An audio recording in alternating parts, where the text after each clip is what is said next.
Éxodo capítulo 8, verso número 1. Vamos a continuar con nuestra serie, la redención de Dios, y es el tema número 19 de esta serie. El título de este tema se titula Ranas. Así se titula, Ranas. Vamos a ver la segunda plaga y que tiene un significado interesante, hermanos. O sea, vamos a ver hoy por qué Dios castigó así. O sea, todo tiene un porqué. Bien. Éxodo 8:1 dice ahí: Entonces Jehová dijo a Moisés: entra a la presencia de Faraón y dile: Jehová ha dicho así: deja ir a mi pueblo para que me sirva. Y si no lo quisieres dejar ir, he aquí yo castigaré con ranas todos tus territorios. Y el río criará ranas, las cuales subirán y entrarán en tu casa y en la cámara donde duermes, y sobre tu cama y en las casas de tus siervos, en tu pueblo, en tus hornos y en tus artesas. Y las ranas subirán sobre ti, sobre tu pueblo y sobre todos tus siervos. Y Jehová dijo a Moisés: di a Aarón: extiende tu mano con tu vara sobre los ríos, arroyos y estanques, para que haga subir ranas sobre la tierra de Egipto. Entonces Aarón extendió su mano sobre las aguas de Egipto, y subieron ranas que cubrieron la tierra de Egipto. El término plaga, hermanos, o sea, que es una plaga, según el diccionario lo define como un daño o desgracia que afecta a gran parte de una población. O sea, fíjate, cuando viene una plaga, no afecta solamente a Faraón, afecta a toda una población, a todo un país. ¿Ok? Y es algo que no está en control. ¿Ok? O sea, es algo que no puedes controlar. Dice, cuando se vino, por decir, la peste en Europa, que casi aniquila todo lo que es el continente europeo. La peste fue algo que fue producto de las ratas, ¿okay? de las ratas en esos tiempos. Pero es interesante porque antes de que viniera todo eso, los de la Iglesia Católica dijeron que los gatos eran del diablo y empezaron a matar a los gatos. ¿Y qué fue lo que propició que los gatos disminuyeran? Pues que las ratas aumentaran. Y sabemos que las ratas, pues bueno, su higiene no es muy buena, y ahí surgió la peste. Y fue algo incontrolable. O sea, tenían que quemar graneros llenos de cuerpos humanos. Que era tan grande la mortandad y no podían tenerlos. O sea, dicen los relatos de la peste que tú salías a las calles y encontrabas cuerpos ahí tirados. Que había gente que a lo mejor había ido a comprar un vívere y se murió en el camino. Y encontrabas los cuerpos así. Entonces pasaban camiones y subían los cuerpos así como si subieras bultos de basura para quemarlos. O sea, esa es una plaga. O sea, es algo que no es controlable, ¿okay? Que no está bajo tu control. Entonces la primera plaga fue sangre. Había afectado a todo el pueblo de Egipto. Ahora, voy a preguntarte algo. ¿Habría judíos que también dependieran del Nilo, pero en idolatría? O sea, que también vieran al Nilo como algo idolátrico, como lo veían los egipcios. Sí. En Números 11:5 dice esto: nos acordamos del pescado. ¿Dónde se va el pescado? En el Nilo. Nos acordamos del pescado que comíamos en Egipto de balde, o sea, gratis. ¿Qué decir? De los pepinos, los melones, los puerros, las cebollas y los ajos. Y ahora nuestra alma se seca, pues nada sino este maná ven nuestros ojos. Aquí el pescado, en Números 11:5, es símbolo de los placeres carnales, porque era de Egipto. Y Egipto es símbolo del mundo. Egipto es símbolo del yo. Entonces, cuando tú oigas a alguno que dice que es cristiano y dice, ay no, pero es que antes, antes de que fuese cristiano estaba yo mejor, es que anhela el pescado, los ajos, los puerros, los melones. Entonces, aquí vemos otro propósito de las plagas, y es que era sacar los ídolos del corazón de los israelitas. Porque como estaban en Egipto, se les habían pegado ciertas costumbres, ¿no?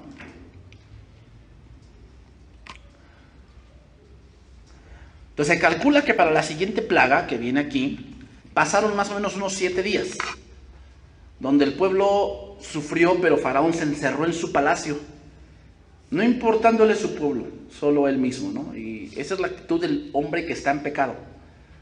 ¿Qué pasa? Que cuando viene alguna crisis, a él no le importa alrededor. Mientras no le toca a él, yo estoy bien, ¿no? Así lo dice Romanos 1:29. Lo voy a leer en palabra de Dios para todos, ese verso. Romanos 1:29.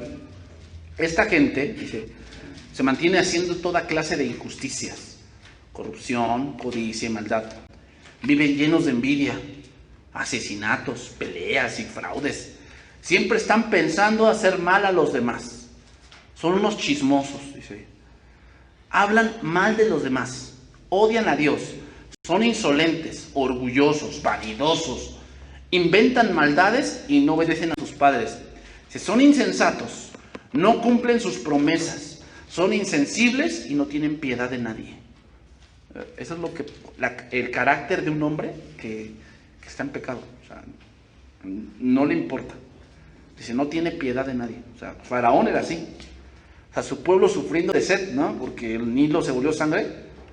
Y él se encerró en su palacio y no le importó, ¿no? Qué gran decepción ver una persona así, ¿no? Que está tirada, que está recibiendo gran daño, pero su soberbia lo mantiene de pie y piensa que puede más que Dios. Entonces va a venir otro azote ahora. Éxodo 8:1, vamos a empezar a estudiar ahí. Dice, entra en la presencia de Faraón y dile, Jehová ha dicho así, deja ir a mi pueblo.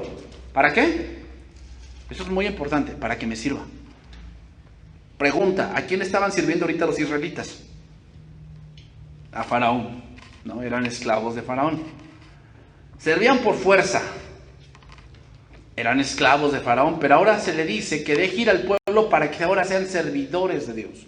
Entonces, la verdadera libertad, hermanos, consiste en servir a Dios. Si alguien que de verdad ha sido libertado del mundo, ¿cómo se ve que ha sido libertado del mundo? Porque sirve a Dios. Entonces, ¿qué con aquellos que han servido, que supuestamente son cristianos, que han sido liberados de Egipto, pero no sirven en nada? O sea, en el sentido de que nunca se congregan, nunca han servido en ningún ministerio, y no tienen el deseo de servir tampoco. O sea, no tienen ni el deseo de congregarse, pero son cristianos. ¿Qué pasa? ¿Será verdad que han salido de Egipto? No, porque la verdadera libertad consiste en servir a Dios. O sea, estamos de acuerdo que no solamente se puede servir, o sea, estamos de acuerdo que no solamente se sirve a Dios dentro de una iglesia o dentro de este lugar. O sea, no necesariamente tienes que ser ujier para servir a Dios, ¿no? Porque en la iglesia hay diferentes operaciones, ¿ok? Entonces no necesariamente tienes que ser un ujier para decir, ahora sí sirvo a Dios. Porque una de las primeras cosas en que tienes que servir a Dios es apartándote del mundo, ¿ok? O sea, ¿cómo puede decir alguien que es libre del mundo cuando vive como el mundo? No. O sea, una de las primeras cosas en las que tú tienes que servir a Dios es que tienes que vivir en vida nueva. Así lo dice Romanos 6:4, anótalo ahí nomás. Pero Romanos 6:4 habla de vivir o de andar en vida nueva. O sea, habla de andar en una nueva manera de vivir, no andar como antes andábamos. Entonces hoy muchos piensan que son sacados de Egipto para vagar por el desierto. No. Fuimos sacados y rescatados para servir a Dios. ¿Ok? Entonces, una de las características que se tiene que ver de alguien que ha salido de Egipto es que sirve a Dios. ¿Cómo? Te digo, no solamente como mujer o predicando o enseñando a niños o enseñando alabanzas, no, también sirve a Dios cuando se aparta del mundo, cuando ya no vive como antes vivía, cuando ya no responde como antes respondía, su lenguaje ha cambiado, su manera de vestir ha cambiado, su manera de comportarse ha cambiado. O sea, eso es servir a Dios. Sigue diciendo, Éxodo 8:2. Dice ahí, y si no quisiere dejar ir al pueblo, he aquí yo lo castigaré con ranas. Aquí la palabra castigar significa como cuando viene una enfermedad. Eso significa. ¿Cuándo te viene una enfermedad? O sea, ¿puedes decirme si mañana te vas a enfermar? No. No. ¿Puedes decirme si dentro de un mes tendrás una enfermedad que no conocías? O sea, ¿puedes asegurarme que a lo mejor dentro de 10 años no vas a tener cáncer? ¿Pues lo puedes asegurar? No. Ese es el sentido de la palabra hebrea. Es afligir de una manera misteriosa. ¿Qué significa? Afligir de una manera misteriosa. Es decir, cuando menos te lo esperas. O sea, ¿cuándo viene una enfermedad? Cuando menos. Y casi siempre viene cuando tienes un problema económico y en ese momento te tienes que enfermar, ¿no? Dice el dicho vulgar, al perro más flaco se le cargan todas las pulgas, ¿no? O sea, estás pasando por una situación difícil y te viene otra. Y estás por una situación difícil y te viene otra. Y eso no lo puedes calcular. O sea, ¿cuándo viene una desgracia? Cuando menos se planea. Proverbios dice, fíjate bien, esto lo dice de los que se burlan de los mandamientos de Dios. Dice, lo voy a leer en Dios habla hoy. Ya me tocará reír cuando llegue a tu desgracia. Es Proverbios 1:26. Yo me burlaré cuando estés muerto de miedo. Cuando venga sobre ti temores y problemas, desesperación y angustia, como un torbellino vendrá, que todo lo destruye. Aquí un torbellino da la idea como de un navegante que va navegando en alta mar y viene un tifón. Un tifón es un tornado en el mar. ¿Puedes calcular cuándo viene eso? Mira, hasta el sistema meteorológico, no sé si te ha tocado a ti, pero a mí me ha tocado que reviso en el celular y dice, hoy es un día nublado con altas probabilidades de lluvia, y resulta que no llueve. ¿Por qué? Porque es un aproximado, no quiere decir que así va a ser. Bueno, la desgracia, o a veces el castigo de Dios viene cuando menos te lo esperas. Entonces nadie planea que el día de mañana venga una enfermedad fuerte, ni que pierda el trabajo. O sea, tú planeas, voy a planear que el miércoles o el día sábado pierda el trabajo. Pues obviamente que no, eso llegas a veces al trabajo y te dicen, ¿qué crees? Estás despedido. Entonces, ¿pero por qué? ¿O cuál es la razón? No, simplemente hay recorte de personal y te tocó a ti, ni modo. Es algo que no se planea, ¿verdad? ¿O tú estás planeando que mañana pierdas un familiar? Eso no se planea, ¿verdad? Eso pasa.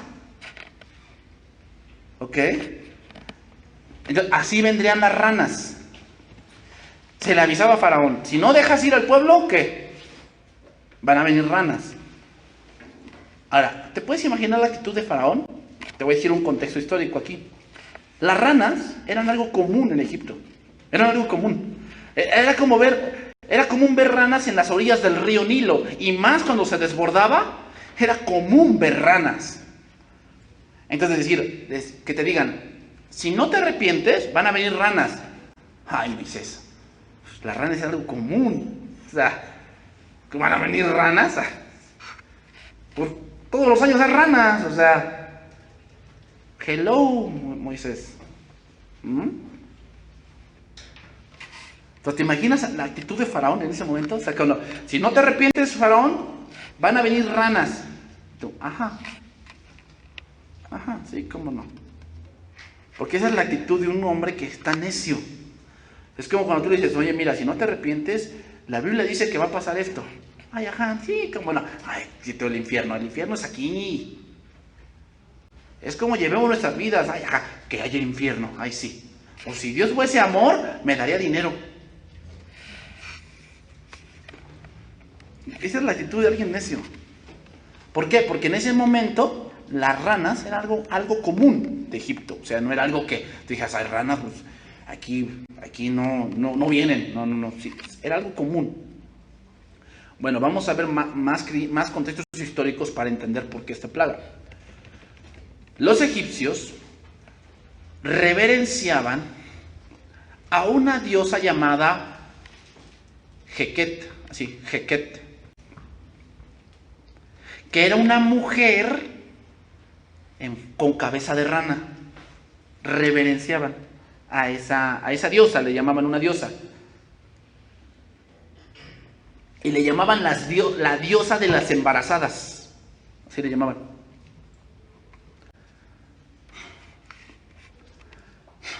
Entonces, el primero que vimos, el primer dios que Dios derrotó, ¿no? El dios Hapi, ¿no? Pero ahora va contra otra diosa, la diosa Heket,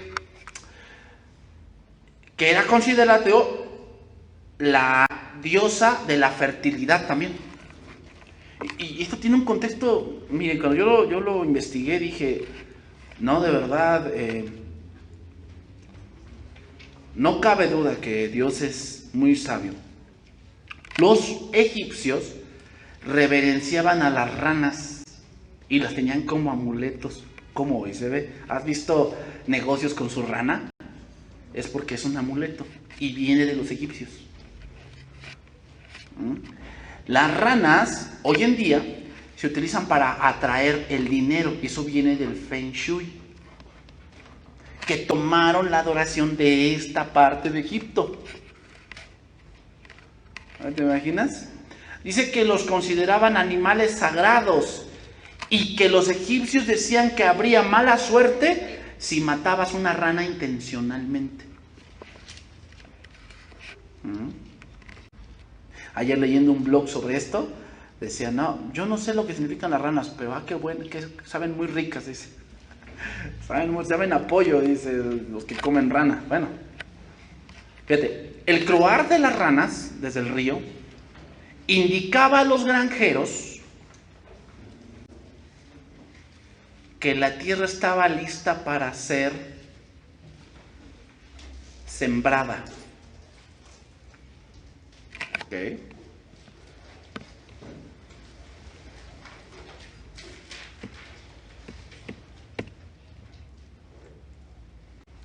Fíjate, y hablando ya en un contexto más actual. Uno de los países que reverencian las ranas es Japón. Japón considera a las ranas un símbolo de buena fortuna. Un símbolo de buena fortuna, ya que se asocia a las transformaciones positivas, ya que los budistas creen en la reencarnación, o los japoneses. Y entonces se asocia mucho a las transformaciones positivas, la rana. El renacuajo, fíjate, lo toman así porque el renacuajo se convierte en rana. Y para las culturas occidentales, la rana, adivina en qué se convierte. ¿Has leído el cuento de la princesa y el sapo? De ahí viene. ¿Que la rana o el sapo se convierte en príncipe? La rana significa abundancia, dice, por la cantidad de huevos que ponen. ¿No? Eso no es tan alejado, o sea, eso también es el día de hoy, ¿eh? Tú ve ahí con los yerberos y verás que te van a explicar más de esto. Fíjate, según esta información, la diosa Heket es aún venerada por muchos, ignorando mucho su procedencia. ¿Okay? Una de las recetas para traer la prosperidad es lo que ellos llaman, el Feng Shui le llama la rana de 3 patas, que debe ser acompañada por amuletos. entre ellas las semillas de girasol. Le ponen semillas de girasol a las ranas. ¿Ok? Y se ponen en las oficinas o en los hogares para alejar los malos espíritus y para atraer la buena fortuna. Por eso muchos los ponen en sus jardines también. Ves que dicen, cuando no se te da tu planta es que todos te tienen envidia, entonces pones una rana para que la envidia se vaya. ¿Ok? Pero fíjate, la manera de vivir de los egipcios contenía una cultura sexual muy acentuada. O sea, también la diosa Hequen era diosa del sexo en Egipto. Pero esto es interesante, mira. Se han encontrado papiros en Egipto donde sus dioses mantenían relaciones sexuales sin importar el sexo. O sea, no importaba si era hombre con hombre, mujer con mujer. Dice, incluso no importaba si los hijos, familiares y hasta personas ajenas a la familia los observaban teniendo relaciones. Incluso el padre podía tener relaciones con sus hijas a nombre de esta diosa. Así es Egipto. ¿Cómo ves? O sea, realmente es de sorprenderse conocer los altos niveles de sexualidad que existía en Egipto. Eso es lo que existía. O sea, entonces ahí te das cuenta de que si hay algo que tira una nación es esta parte, el contexto inmoral. ¿Ok? Pues ya tenemos un poco de contexto a qué se va a enfrentar esta cosa. Era una costumbre muy arraigada. Bueno, pero ahora vamos a ver, las ranas eran algo común en Egipto, ¿ok? Eran algo muy común. Entonces, ¿cuál es el chiste de la plaga? Bueno, el versículo 3 lo dice, el río, 8.3 de Éxodo, criará ranas, las cuales subirán y entrarán en tu casa, en la cámara donde duermes y sobre tu cama, y en las casas de tus siervos, en tu pueblo, en tus hornos, en tus artesas. Artesas es los lugares donde amasaban pan, o sea, en la panadería. Ok, los pobres, para que entendamos este verso, los pobres de Egipto vivían en pequeñas casas de adobe, de 1 o 2 cuartos, ¿ok? Y el techo era de troncos de palmeras. Sin embargo, la casa de los ricos era con frecuencia de 2 a 3 pisos, rodeados de jardines y protegidos con paredes altas. El chiste de la plaga es que, fíjate bien, los siervos, los que servían a la gente rica, vivían en el primer piso, mientras que la familia ocupaba los pisos superiores. Así se dividían allí en Egipto. El chiste de la plaga es que, a ver, explícame, ¿cómo una rana llega al tercer piso? O sea, ¿no puedes creer que la rana pues entre a la casa de los pobres, verdad? Que están al ras de piso y tienen 2 cuartitos, pues entran las ranas. Pero generalmente las ranas no iban más allá del río, ya que las ranas dependen de la humedad. Si tú vas, por si te empiezas a rascar en un campo que apenas acaba de llover, lo más probable es que te encuentres un sapo, porque hay mucha humedad, ¿no? Donde hay mucha humedad hay ranas, hay sapos. ¿Por qué? Porque les gusta la humedad. Cuando no hay humedad, aunque hay ranas de tierra, o sea, ranas también en el desierto, pero no son muy frecuentes. Siempre vas a encontrar ranas o sapos en los lugares húmedos, los lugares pantanosos. ¿Ok? Entonces, ¿cómo hacer que una rana suba 3 pisos y precisamente se meta en tu cama o en tu cuarto? ¿Cómo hacer? Pues solamente Dios puede hacer eso. Entonces, esta invasión de ranas, hermanos, en todos lados, es figura de hasta dónde se puede meter el pecado. Es figura de hasta dónde se puede meter el pecado, porque ¿a quién veneraban? A Heqet, la diosa rana. Como dicen los comentaristas futboleros, se metió hasta la cocina. Bueno, hasta ahí se mete el pecado. El pecado, muchos dicen, no, yo solo esta vez y después lo dejo. Pero siempre el pecado, grábate esto, Siempre el pecado te va a llevar más lejos de lo que querías ir. Siempre, siempre te va a llevar así. Si tú dices, no, yo hasta aquí. No, yo nada más me voy a fumar un cigarro. Yo nada más me voy a tomar una botella. Nada más, así dicen muchos. Pero no, cuando ya tienen ese pecado van más allá de lo que querían ir. ¿Hasta dónde se iban a meter las ranas? Hasta la cocina. Así es el pecado. Versículo 4 y 5.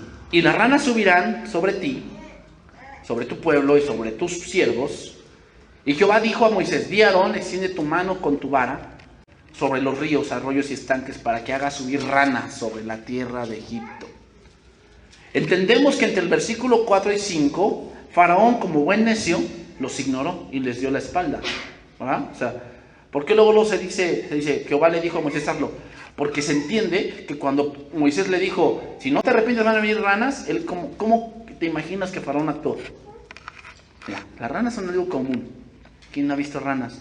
O sea, Moisés, o sea, por favor, retírate. O sea, ajá, sí, lo que tú digas, sí, cómo no. Porque así hacen los necios, ¿no?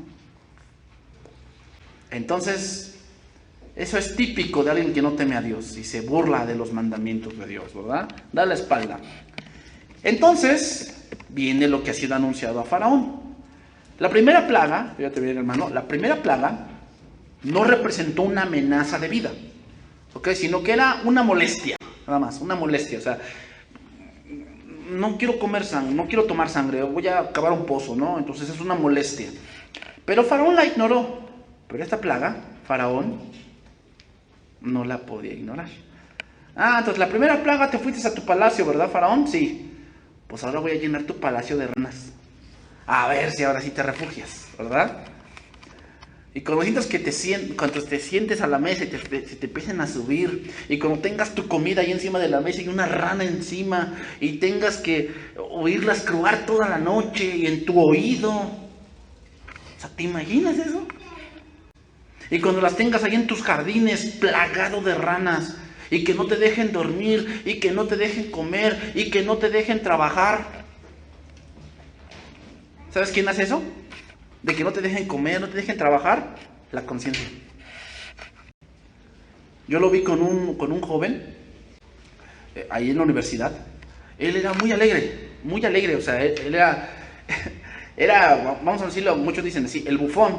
¿Cómo? Ya sabes, el que siempre dice un chiste y todos se ríen y jajaja y jiji. Pero un día llegó a la escuela, allá en la universidad, llegó cabizbajo, no hablaba, no se sentía a gusto. ¿Sabes por qué? Se había embarazado a su novia. Y entonces, todo lo que él era, cambió. Y tú te puedes dar cuenta en muchas cosas así. Es una gente que todo se ríe, jajaja, pero cuando le viene, cambia. Su comodidad, su palacio, se cambia por ranas. Eso es lo que le iba a pasar a Faraón. O sea, la rana no le iba a dejar hacer nada. Y así pasa cuando hay un pecado y cuando sabes que viene algo, una disciplina. ¿Cómo está el hombre? No le calienta ni el sol. Y va a los lugares donde antes se divertía y no puede divertirse. Y trata de distraerse. Y se mete al cine y está viendo la película, pero su conciencia está diciendo que la debe. Eso es tener ranas en todos lados. Eso es tener ranas en todos lados, hasta en tu palacio, en tu cama. Porque hay gente que no duerme, por su conciencia. No duerme, y no duerme, y no duerme. Y no puede conciliar el sueño porque nada más sueña con lo que hizo.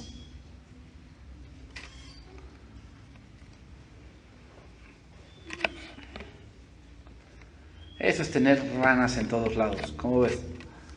Eso es lo que le iba a pasar a Faraón por su gran pecado de ser obstinado. Versículo 6. Entonces Aarón extendió su mano sobre las aguas de Egipto. Y subieron ranas que cubrieron la tierra de Egipto. O sea, ¿cómo hacer que las ranas salgan del Nilo? Aquí la palabra cubrir, aquí cubrieron, la palabra hebrea es la palabra hebrea engordar.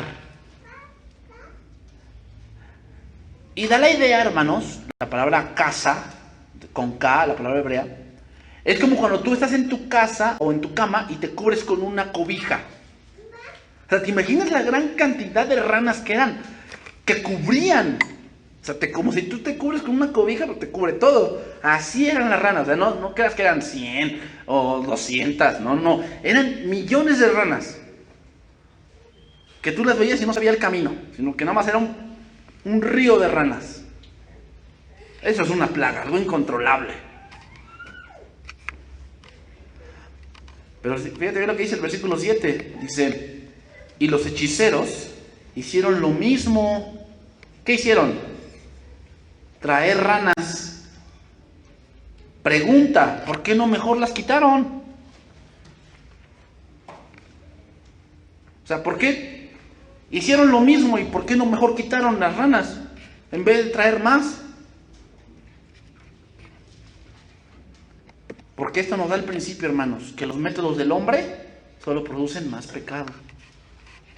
Los hechiceros aquí son la gran cantidad de cosas que el hombre ha inventado para quitarte un pecado. No, o sea, a ver, el hijo fue abandonado. Vamos a meterlo a un hospital psiquiátrico para que le ayuden a perdonar a su padre. ¿Qué se requiere para hacer eso?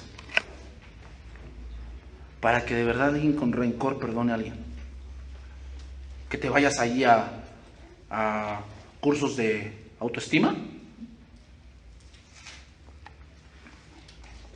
Que te vayas ahí con tu abuelita unos meses para que te apapache y ya perdones. ¿Eso se necesita? No, ¿sabes qué se necesita? El Espíritu de Dios. Todos los demás, esos son tus hechiceros y todo lo que tú quieras ahí.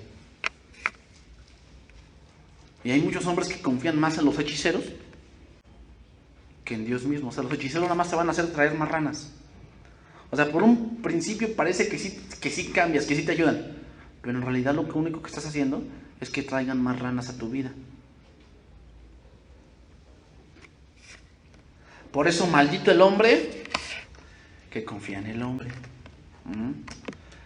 Obviamente el versículo de Jeremías, cuando dice confía en el hombre, habla de un confiar en poner tu confianza de salvación, tu confianza de vida. Porque obviamente pues, tenemos por naturaleza que confiamos en los hombres, ¿no? O sea, confías en tu mamá o no. Ah, entonces eres maldito porque confías en tu mamá. No, o sea, hay que meterlo en el contexto correcto. El contexto de ese verso de maldito el hombre que confía en el hombre es poner tu seguridad en un hombre en que no, yo confío en mi compadre, él me va a ayudar con este problema de alcoholismo que tengo.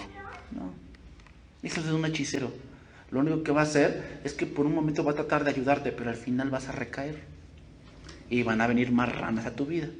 Así como te ha inundado el pecado, bueno, van a venir más, porque confías en los hechiceros, que no pueden quitar las ranas, solamente las producen más. Entonces seguimos allá adelante, dice, entonces Faraón llamó a Moisés y a Aarón y les dijo, orad a Jehová para que quite las ranas de mí y de mi pueblo, y dejaré ir a tu pueblo para que ofrezcan sacrificios a Jehová. Mira. Y dijo Moisés a Faraón, dígnate indicarme cuándo debo orar por ti. O sea, ¿te imaginas a Moisés allí, la actitud de Moisés? Así como que, ya entendió, ¿no? Ya, ahora sí vamos a salir de Egipto. Pues dime cuándo voy a orar por ti. O sea, sí, tú nada más dime y nos vamos, ¿verdad? Y vete lo que dice ahí. Y dijo, ve lo que dijo Faraón, mañana.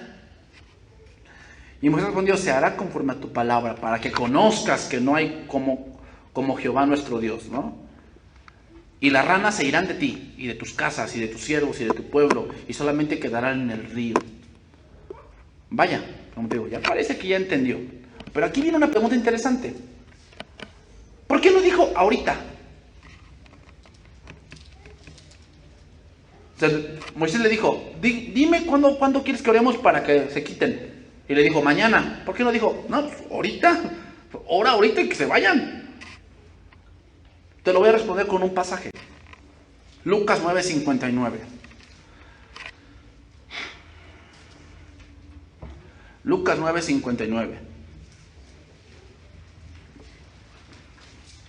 Y dijo a otro, Lucas 9:59, y dijo a otro, sígueme. Y él le dijo, Señor, déjame que primero vaya y entierre a mi padre. Jesús le dijo, deja que los muertos entierren a sus muertos, y tú ve y anuncia el reino de Dios. Aquí parece que Jesús es muy cruel, ¿no? O sea, ay, se murió su papá, pero eso no es la idea aquí del pasaje. La palabra griega, cuando dice déjame, la palabra griega ahí significa espera a que mi padre se muera. No es que se hubiera muerto ahí, sino que se esperara a que su papá se muriera, reciba la herencia y entonces te voy a seguir. Por eso Jesús le dijo, deja que los muertos, ¿por qué? Porque todo eso al final no te va a llevar a una eternidad con Cristo, te va a llevar a una eternidad sin Dios. Por eso le dijo, deja que los muertos, o sea, los muertos ¿a qué se dedican? Pues a hacer cosas de muertos. ¿Tú estás vivo? Dedícate a hacer cosas de vivo. ¿Ok? Ahora, ¿por qué Faraón pidió un día? Según el verso que acabamos de leer. Es como que lo voy a pensar, Faraón. Lo voy a pensar, Moisés. O sea, voy a pensarlo. A ver, si tú de verdad me quitas las ranas, pues voy a pensar y te dejo ir. O sea, ya dije que te voy a dejar ir, pero déjame pensarlo. Y mira, hermano, esto muchas veces pasa cuando te dicen, oye, tienes que dejar ese pecado. Y tú dices, pues lo voy a pensar. ¿Sabes a qué conclusión vas a llegar? De no dejarlo.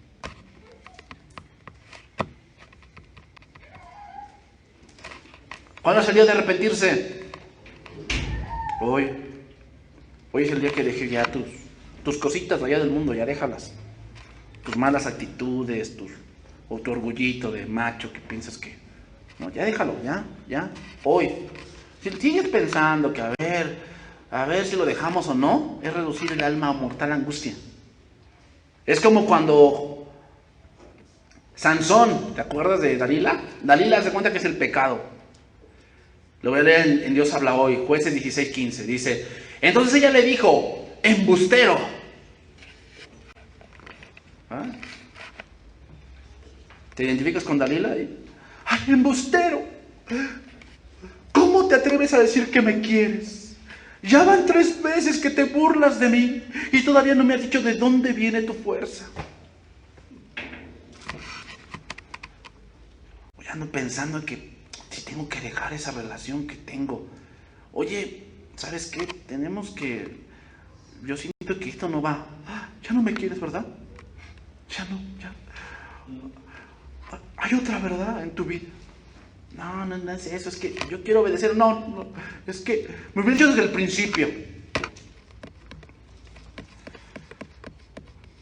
Oye, ¿sabes qué? Pecado, ya no puedo seguir fumando. No, ya no. ¿Pero por qué? Si no te hago ningún mal, es cuando tú quieras. Y dice el versículo 16, y como era tanta la insistencia de Dalila, haciéndole a todas las horas la misma pregunta, Sansón estaba tan fastidiado que se quería morir. Cuando andas pensando si vas a dejar eso o no, llegas a un punto en que dices, uy, ¿qué hago? Me quiero morir. Por eso tienes que tener la fuerza de decir, no, ¿sabes qué? De gajo, pum. Porque si andas pensando, vas a decir que no, lo vas a dejar. Hay cosas que se deben de hacer, tomar una decisión así, pum, ya. Tan. Oh. Porque si no lo haces así, ¿qué crees? Vas a caer. Eso va a pasar cuando estamos pensando si dejamos algo que no le agrada a Dios. Entonces al final acabaremos por no dejarlo como sucedió con Faraón. Dice ahí, entonces, versículo 12, salieron Moisés y Aarón de la presencia de Faraón y clamó Moisés a Jehová tocante a las ranas que había mandado a Faraón. E hizo Jehová conforme a la palabra de Moisés, y murieron las ranas de las casas, de los cortijos y de los campos. Y las juntaron en montones y apestaba la tierra. Pero viendo Faraón que le había dado reposo, endureció su corazón y no los escuchó como Jehová lo había dicho.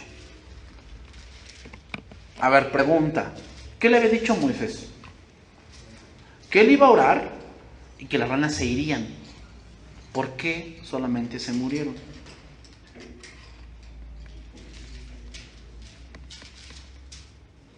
Porque eso es lo que pasa con alguien que está fingiendo.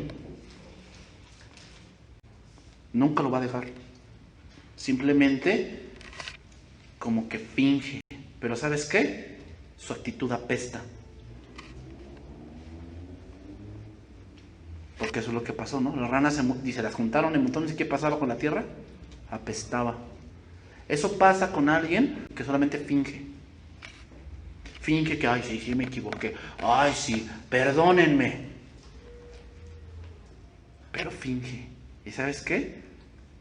Esas son las actitudes que más apestan. O sea, que más molestan. Porque cuando algo apesta, te molesta, ¿no? Te molesta. Así es el pecado cuando nada más finges en dejarlo. Tu actitud, la manera de ser tuya, apesta.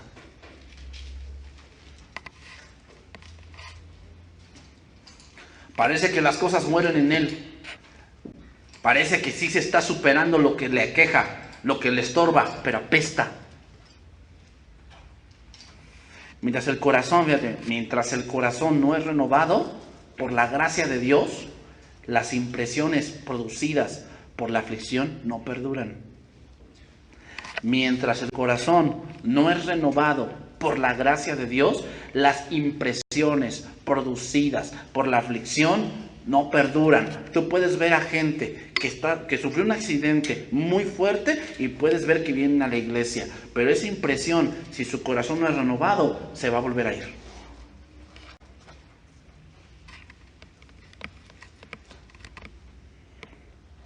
Las aparentes convicciones se borran. O sea, no, ahora sí voy a servir a Dios. ¿Por qué? No, es que me pasó esto en mi vida y ahora sí ya entendí que Dios me quiere aquí. Pero si su corazón no ha sido renovado, las ranas no se van. Y las promesas arrancadas en momentos de apuro se olvidan. Diosito, si me sacas de esta, ahora sí te voy a seguir. Esas promesas, cuando las haces cuando estás sufriendo, solamente apestan, como las ranas en Egipto. Ahora es interesante aquí el versículo número 15. Dice, pero viendo Faraón que le habías dado reposo, endureció su corazón. Aquí la palabra endurecer no es la misma palabra hebrea que la palabra que se utilizó en el capítulo anterior. En el capítulo anterior, cuando dice endurecer, dice se volvió obstinado. Pero en esta palabra endurecer, la palabra significa, hermanos, dejar entrar algo en su corazón que no te deja levantarte. Dejar entrar algo en tu corazón que no te deja levantarte. Te voy a dar un contexto cultural de esto.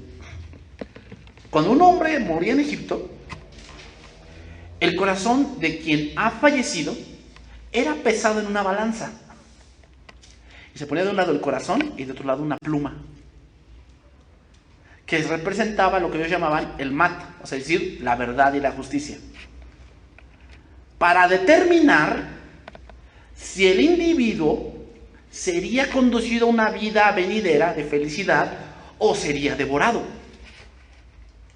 Cuando se habla de aumentar el peso del corazón de Faraón, se habla, o como se dice vulgarmente, ha puesto otro clavo al ataúd.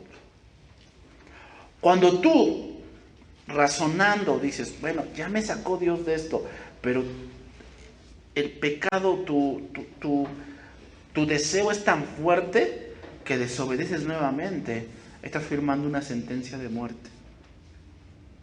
Porque ya sabes.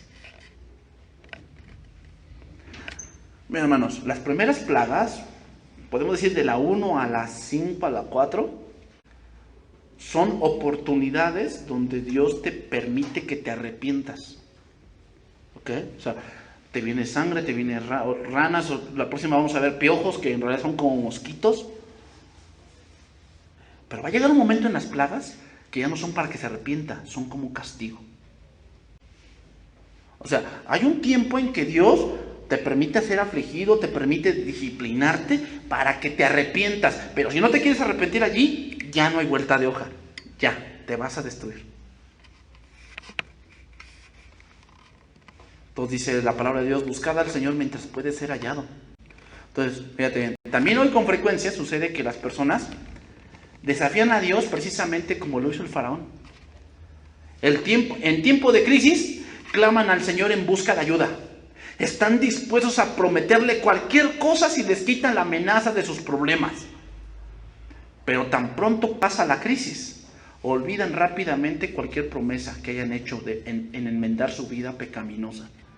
Es clara la advertencia que hay en este texto contra la indiferencia persistente. Esas personas que endurecen su corazón ya no pueden oír el llamado de Dios al arrepentimiento y solamente les espera la destrucción repentina. Entonces, hermanos, no permitamos que, o sea, si las ranas han llegado, o sea, si que vemos que el pecado pues, nos ha invadido, bueno, ¿hay esperanza? Sí, orar a Dios, como lo hizo Moisés, orar a Dios y decirle, Señor, quita esto de mí. Pero no fingamos, porque si fingimos, apestamos. El arrepentimiento no es solamente decir que estoy mal, es cambiar. Termino con este pasaje, Salmo 78. O sea, el hombre le gusta mucho esto, el fingir. Finge que trabaja, finge que va a la escuela, finge que dice la verdad, finge que predica, finge que toca, finge que canta, ¿no? Por eso está el playback, ¿no?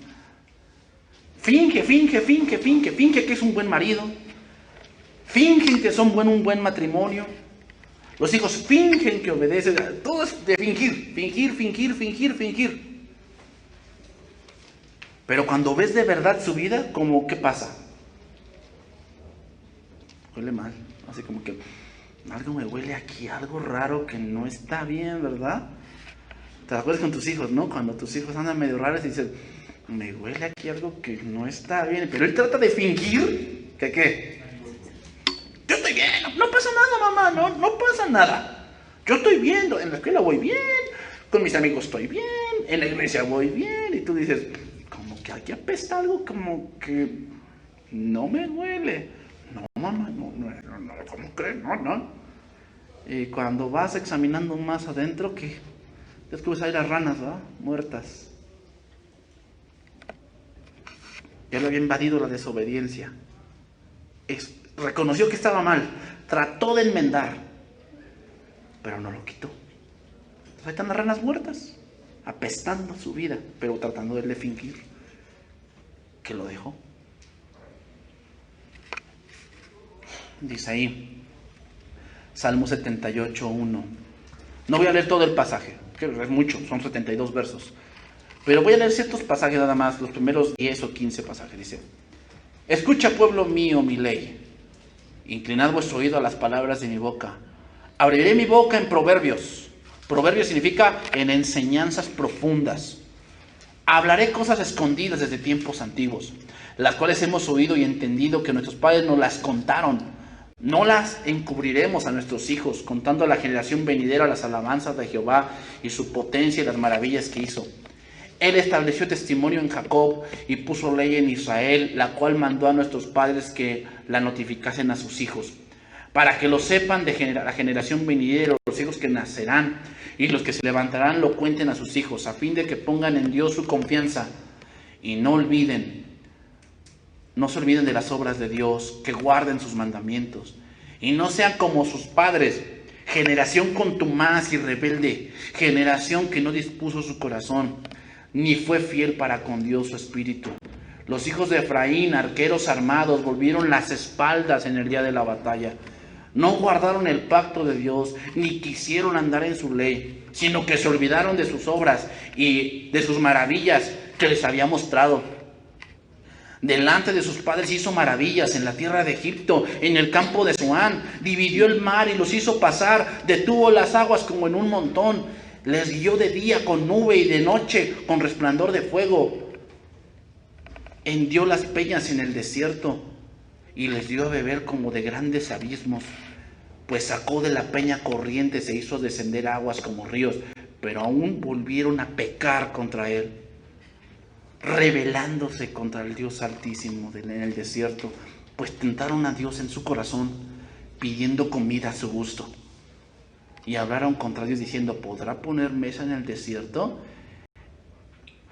He aquí ha herido la peña y brotaron aguas, y torrentes inundaron la tierra. ¿Podrá dar también pan? ¿Dispondrá carne para su pueblo? Por tanto oyó Jehová y se indignó. ¿Qué pasa cuando vemos así las cosas y Dios nos ha dado, nos ha rescatado, y aún así decimos: voy a seguir haciéndolo? ¿Qué pasa con Jehová? Se indigna.